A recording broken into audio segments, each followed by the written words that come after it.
This included checking flight availability, validity of their passports, and ensuring that they had valid visas for any third-party countries they might wish to pass through or to stay in, being UK, Schengen, and the USA as the most likely countries of travel.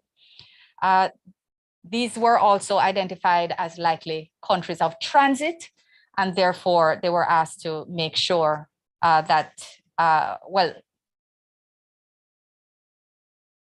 to make sure they had appropriate arrangements in place. They were also advised to make inquiries of their universities whether arrangements were being contemplated for emergencies, including postponement of or facilitation of remote classes and sitting of exams. They were requested to advise the embassy of any changes in developments on the ground and to remain in regular contact in the event of emergency. Since that time and up to the present, in exchanges by WhatsApp and emails, the Ministry of Foreign Affairs and Foreign Trade, through the embassy and through the consular department at headquarters, has maintained direct and ongoing communication with the students and their parents. Over time, as leaders of the group provided additional names, we were advised of the breakdown of the students who have been studying medicine in the Ukraine as follows. And in terms of where they are now, just at the highest level, we know that 15 students have left Ukraine and 28 students remain in the Ukraine. I just would like to make clear that the students were recruited by private agents, were enrolled in institutions in different parts of the country, but the majority were in Kharkiv. Well, I can just close that sentence there. Early efforts of the embassy were made to secure information from the Ukrainian authorities. And to that end, the chargé met with the Ukraine representative in Berlin, wrote to the Foreign Ministry of Ukraine, and again, as they had written before, to 3 of the universities which hosted Jamaican students, all with a view to establishing contact, expressing our concern, seeking support for students in that country, and in particular, clarifying whether and if so, what arrangements would be made for students in the event that they had to leave. The official contact and outreach from the ministry has not stopped. At headquarters, discussions were also held with the European Union and at that time, the Russian representatives to ascertain the situation on the ground, seeking intelligence to assist us in our decision-making in these matters.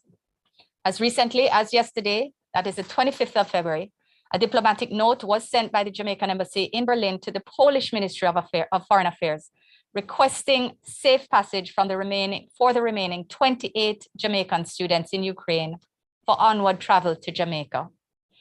The Polish Ministry of Foreign Affairs responded favorably and has affirmed that the information, that is the list of names, has been shared with the Polish border guard. As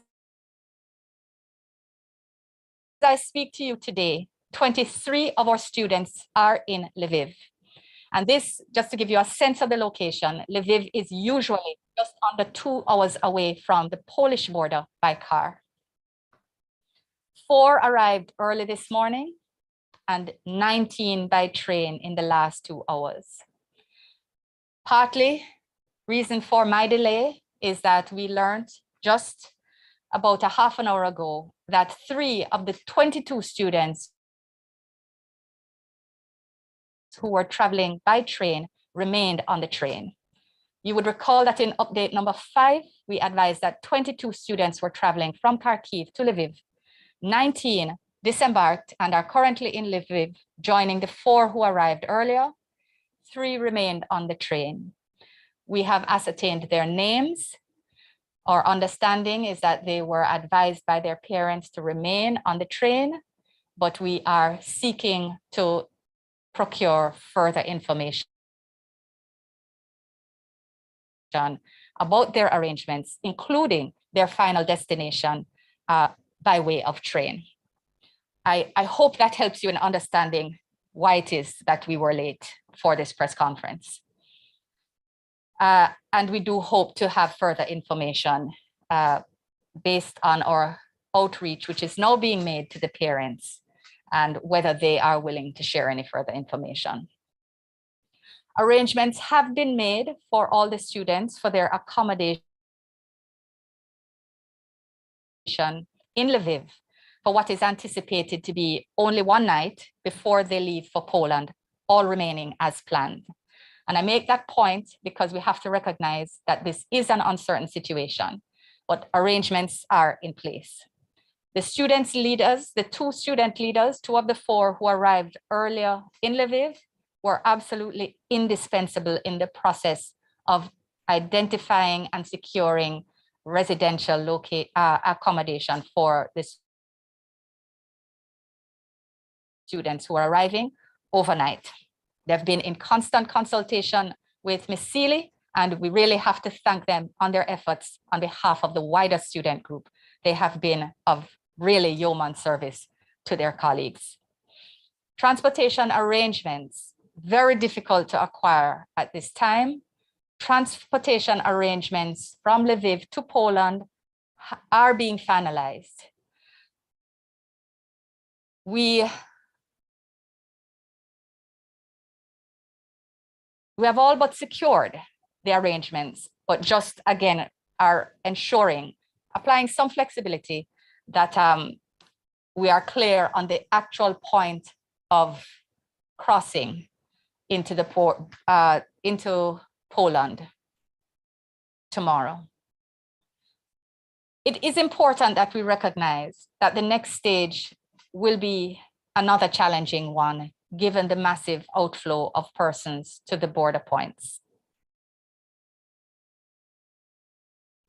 As noted above, advance notice was sent to the Polish authorities about the students. That is, we have provided the 28 names, and we're now engaged with the Messiah's family regarding their location and arrangements.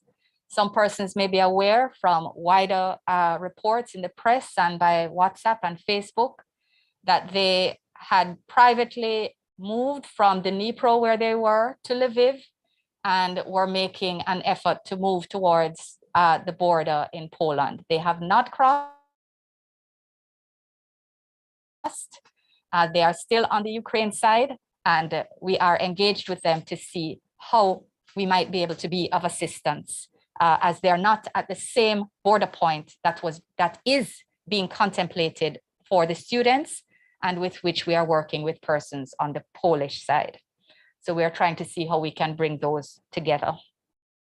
We welcome the decision of Poland and other EU countries to temporarily lift restrictions on COVID and immigration requirements in anticipation of this large movement of body of persons. It is understood that the areas are crowded, that lines are long, and that conditions are cold. Many are making this journey on foot, so challenges abound. We will continue to need your prayers for our nationals. I am deploying the Chargée d'Affaires in Berlin, Ms. Denise Seeley, to be in Poland. She leaves tomorrow. She will be working with Friends of Jamaica and members of the Jamaican community and the Honorary Consul of Jamaica to Poland to receive our nationals on their arrival. She will provide general support to the process, including settling the arrangements made for their accommodation and subsistence, which are already underway. For clarity, the government will underwrite the costs of subsistence in Lviv and in Poland, as well as the transportation costs for the students from Lviv to Poland. We have already publicly announced that we will be also underwriting the costs for air travel back to Jamaica. Please note that the movement of cash at this time is difficult. I am quite sure you all understand that. But the ministry, be assured, is working closely with the Ministry of Finance and with our contacts in Ukraine and in Poland to ensure that arrangements are appropriate to the circumstances are made. The Jamaica Tourist Board is already engaged, and this is the office in Germany, is already engaged to finalize arrangements for air travel from Poland through Frankfurt and on to Montego Bay as soon as circumstances allow. One student whose passport was still being processed by the authorities in Ukraine for the purposes of her residence, and therefore was not in her possession at the time she left Kharkiv, will be facilitated with a temporary passport by PICA. We've just secured that arrangement just a couple hours ago. So this is a collaborative Government of Jamaica effort with several ministries, departments, and agencies involved. I'd like to urge the media and the public to continue to remain engaged in sharing timely and correct information. Interest is high and concerns and well wishes even greater. The students are courageous and they are being encouraged by the love and prayers they've been receiving from all across Jamaica and from the Jamaican community overseas. It will be important, however, for them not to have conflicting information of where their colleagues are or of changes in border crossings where these cannot be confirmed. We have been encouraging them to stay tuned to official information because it can be so challenging at this time. We at the ministry are operating with on-time information, and we will continue to share this as promptly as possible on an ongoing basis. Let me also thank those who have communicated an interest in providing financial support to our students. Their needs are now different from when they were immediately in school, rather when they were in school, and our current focus is now their safekeeping, accommodation, general provision, and their return home. The Government of Jamaica is addressing these needs with dispatch. Any contribution which you may offer will no doubt serve to enhance the prospects for their return to normalcy and re-engagement of their studies. So we will advise in due course how you can give effect to your generosity of spirit. I'm also aware of public interest in the actions which Jamaica is taking in response to the political issues surrounding this act of aggression by Russia against Ukraine. You would have seen the ministry's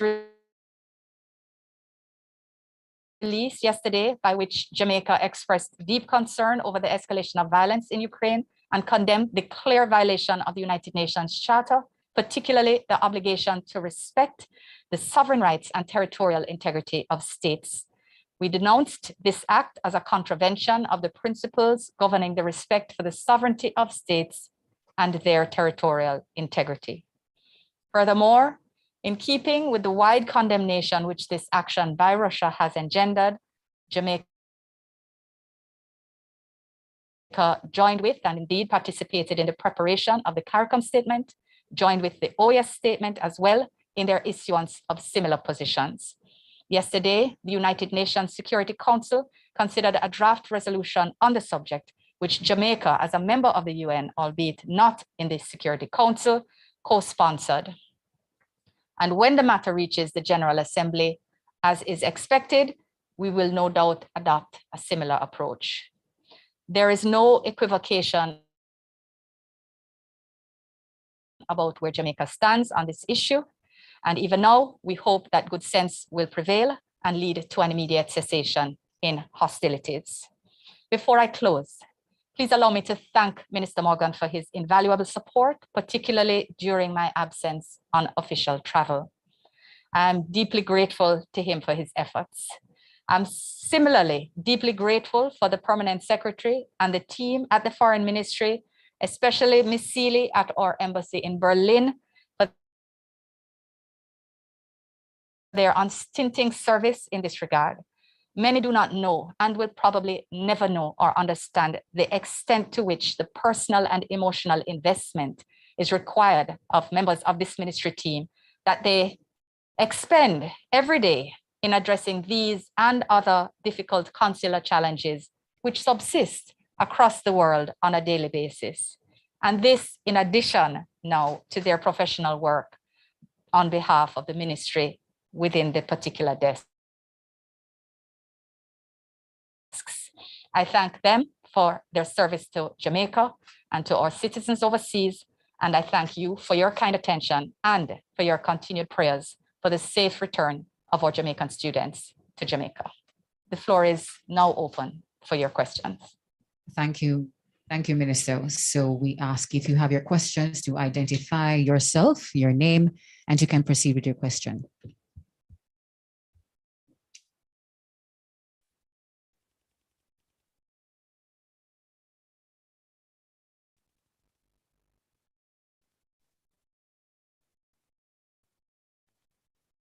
But let me go ahead. My name is Damian Mitchell. Are you hearing me? So much, Damian. Right, Damian Mitchell of the Gleaner. Minister, can you say whether the visit of the Indian president slated for next month is still on? So far as I'm aware, yes. And how difficult will it be to embrace India in light of its decision to abstain from voting on a resolution at the UN Security Council calling for Russia's aggression against Ukraine to be deplored? I'm sorry, Damian, you would have to repeat your question. You went out. Well, you broke up, but I imagine that the core of your question is whether it would be difficult to receive the president of India in circumstances where the Indian government abstained on the vote in the UN Security Council yesterday. Yes, you're correct. Right. The intention was not to cancel the visit in the context of the vote. The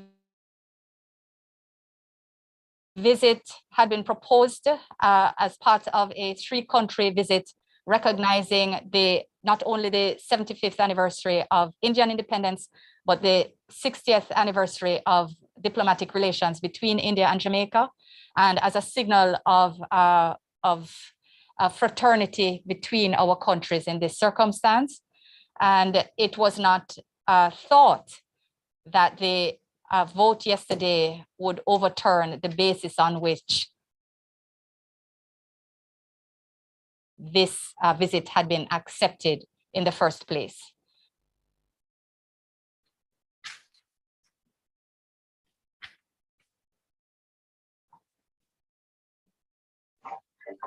I think the next person online is Mr. Salmon. Mr. Salmon, could you ask your question and with your credentials, please? Thank you, Minister. I'm David Salmon from the Jamaica Gleaner. My question for you, Minister Johnson Smith, is firstly, has the Holiness Administration summoned the Russian ambassador to express condemnation of the invasion in Ukraine? Sorry, you're breaking up. I'm sorry, Mr. Salmon, but your audio has left you. Can you repeat the question? Are you hearing me better now? Has the Holiness Administration summoned the Russian ambassador to express condemnation of the invasion in Ukraine? Is the Jamaican government considering expelling the Russian diplomat in response to the invasion? And thirdly, is Kingston considering sanctioning Russian interests in Jamaica or any other actions in response to the invasion? I think in response to your first question, no, we have not. Secondly, in respect of summoning the Russian ambassador. Secondly, no decision has been taken in respect of the presence of the Russian mission here. And in respect of the broader question on sanctions, Jamaica will be guided by the decisions of the UN Security Council, which continues, the Security Council and the General Assembly, both processes which continue as we speak. So just to be clear, Minister, before you go, Mr. Salmon, could you allow Mr. Mitchell, Delona, Mr. Salmon, we will allow follow-ups, but we want to get as many questions from each journalist as possible. Mr. Mitchell is next, and then when we're finished with that, then Mr. Salmon can ask another question. Mr. Mitchell, please go ahead. There are two Mr. Mitchells on the call. I assume you mean me? Yes, William Mitchell, yes. Thank you. William Mitchell, Nationwide News. First question, seeking some clarity on the situation of the students on the train. You said 3 remain on the train at their parents' requests. What would be the rationale behind remaining on the train? Well, I couldn't speculate as to the rationale. We were trying to get some additional information. The first thing that we had to do was to confirm the identity of the 3 who remained on the train, which we were able to do. And we're now in the process of contacting their parents to try to better understand the decision and the arrangements which they have put in place for their students, for their children. Okay, and just a quick, well, not for the train, but Mr. Mitchell, is for, that all? Can we go to the just- next person? I just have one more quick one. So Senator Johnson Smith said that the government will be footing the bill for the arrangements once the students and Mr. Macias gets to Poland. So what would that mean for the funds that was raised by the opposition and the Prime Minister that were announced yesterday? So those funds will be paid into, well, I know the Prime Minister's funds have been paid, and I'm awaiting confirmation of payment in respect of the Leader of the Opposition. I imagine that will probably happen by Monday. Those will be placed on account, and the appropriate adjustments will be made if it is that there are any requirements or any expenditures which require use of those funds at this time. Then they will be so applied. But if not, then we would consult the donors as to whether those funds could be placed towards the later and more holistic consideration of the issues which had concerned the students, namely their return. So the arrangements are in place for the government to address the needs of the students to get them back to Jamaica. And should there be any difficulties in terms of liquidity, well, we know that the funds are there. We don't anticipate having to use them, but if we do, again, as indicated, we would consult the donors regarding their use at the later stage.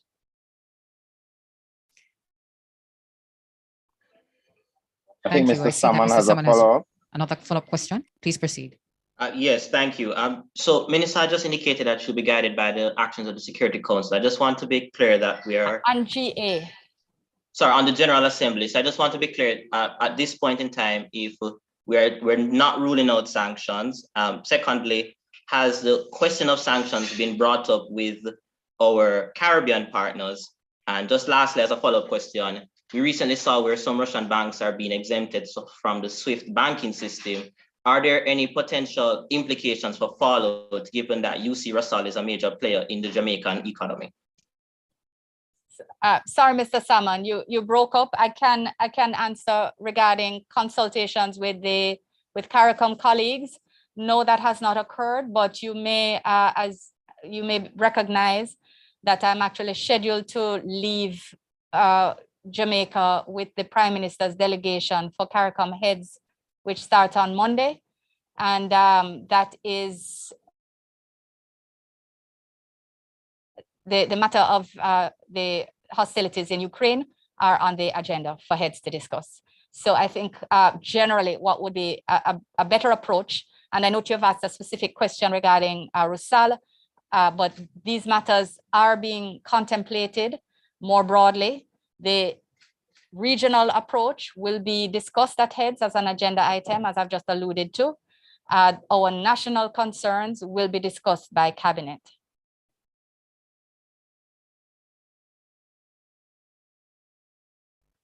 Do we have any more questions? If not, we can end this session. Okay, we have William Mitchell, your follow-up question very quickly before we come to a close. So I was just having a conversation with someone who is listening on the press conference, and they're seeking clarity, given the quote-unquote loan situation that occurred before. They're asking to be, to ask specifically, will the students have to repay anything given to them at this point? No, and let me, no, that is not the intention. But let me just clarify again, because I was away when a lot of these discussions have taken place, and I've really been managing the issues in between meetings and engagements in the different countries which I visited over the last 2 weeks. and therefore didn't have an opportunity to really clarify the circumstances within which when the team had indicated to me that the loan was proposed to the 7 students who requested assistance, and recall that it was only 7 students because the general message to students was, to all the students, was, as you prepare to make arrangements to leave, let us know what kind of assistance you might need. And it was 7 who came and said they might need financial assistance, and the indication was raised regarding a loan. This, when I had inquired as to this approach, it was explained to me that in 2014, when students were encouraged to leave Crimea in relation to the other hostilities which have been discussed that Ukraine has been managing for the last 8 years, they were offered a loan. They took it, they entered into an arrangement with the government of Jamaica then, on the previous administration, and they returned to Jamaica. I will state that they were not made to repay the loan, but it was issued as a part of an accountability process. And therefore, it was not viewed as something that was unusual or unduly burdensome, but part of how it is that the process was managed and had been managed in 2014 before. The intention was not to make the circumstances more difficult for the students. And the students did not indicate a concern specifically about the loan itself. But we are where we are, and what we're making clear is that the government will support the students, any costs that are incurred in respect of the accommodation, the arrangements being made, the transportation from Lviv to Poland, and their circumstances on the other side, that is when they cross the border, and we will be bearing the costs for their tickets home. So they will not be asked to repay those costs. We are, of course, ensuring that the appropriate, that as best as possible, the appropriate arrangements are made. As I've indicated before, movement of cash is difficult. We're not sure what the credit card situation is on the Ukraine side. We know that on the Poland side, everything is fine. But we will make sure that the most appropriate arrangements are put in place to ensure that the students' needs are properly met while they're going through these difficult times. Thank you. We have two last questions, one from Javine McLean from CBM TV, and we will make our final comment from Damian Mitchell from the Gleaner. McLean?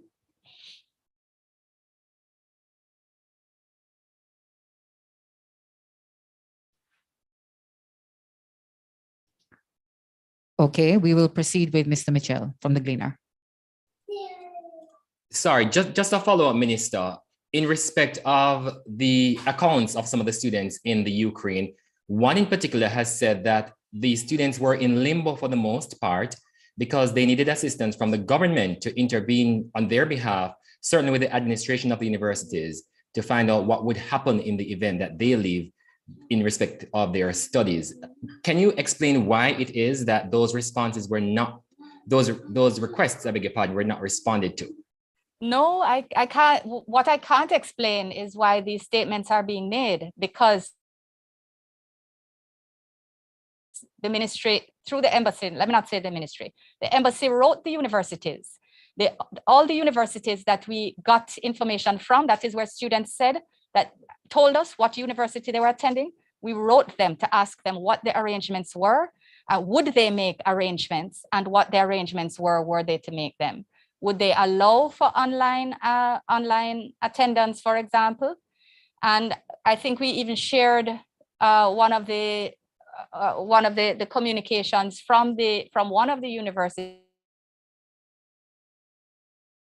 one of their responses, which had indicated that their position was still at that time, education continues, in-class continues, while we are also aware that other universities had moved to online for most of their years. all of this information did not come by happenstance. It came because we contacted the universities. So I'm not sure why some of the things that are being said, and in fact, it might be an appropriate point, not necessarily in relation to the particular person to which you're referring, but that everything that is said on social media is not so. And we really do need to try in these very difficult times to ensure that we are checking and fact checking, because sometimes anxiety is being generated in a situation which is already fraught with tension, and where it's not appropriate. And So really is the the issue energy then- generated in that regard Sorry, Minister, I don't never meant could to be interject, directed but is the elsewhere issue, to is good the effect. issue then that the communication did so not far happen? oh, I think you're saying something, but I'm not I'm hearing you. sorry, Mr. there's Mitchell, a delay which is affecting us. I was asking then, is the issue that the communication did not happen between the embassy in Berlin and the students, since you are reporting here now that you had in fact made contact with the universities? No, so far as I'm aware, the embassy did let the students know. And in fact, when I shared with the embassy a screenshot of a particular post saying that that we had not, and I just use we to cover GOJ, everybody, whether embassy or ministry, etc. The response was an expression of complete surprise, because the embassy said, but that person knows. That person knows, so why would they say that? So we honestly, we have really just had to try to focus on getting done the work that needs to be done to secure the arrangements, to secure the information, to reach out as far as we can to our different partners and different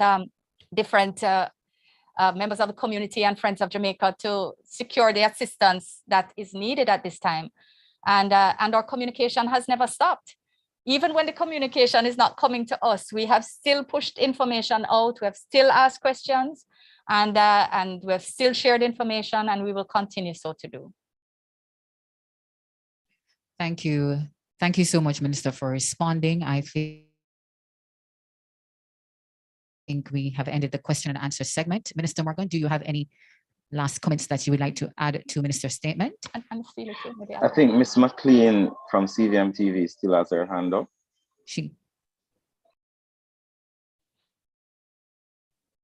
Javi McLean? It's actually Mr. McLean. Oh, apologies, Mr. McLean. That's fine.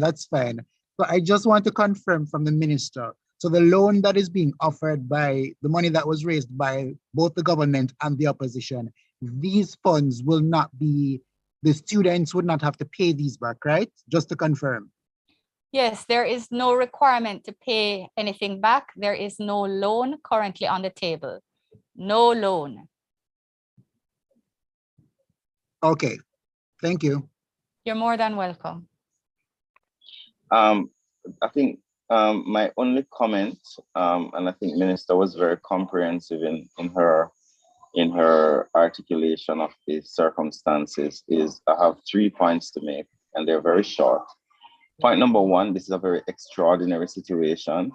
The Ministry of Foreign Affairs, not the minister, not myself, but the ministry and the team that we have in Berlin and other professionals that work in Kingston, since January, when this issue came about, have been working sometimes 16 to 18-hour days to assist our students.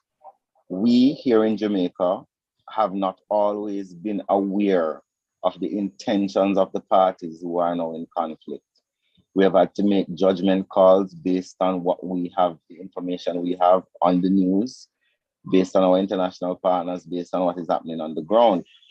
There's no template or no playbook to determine how the country should react in these situations. But what we can say is that based on the work that has been done by our agents, by our consular officers, by our charge affairs in Berlin, we have constantly been on the ball in trying to maintain engagement with our students, providing any assistance that is humanly possible to them. And that work continues. And I just want members of the media to appreciate that the work that we're doing, 90% of it will not come to the public space because of privacy issues, because of other issues. So we just need to continue to do the work. The ministry continues to do the work. The government continues to maintain a commitment to assisting the students. And that's basically my intervention. Thank you so much, Minister Morgan. Again, thank you, Minister Camilla Johnson-Smith. Thank you for PSS's here, Ambassador Sheila Sealy-Monteith, and of course our media for supporting us on this as we continue to assist our nationals overseas. Be blessed and be safe.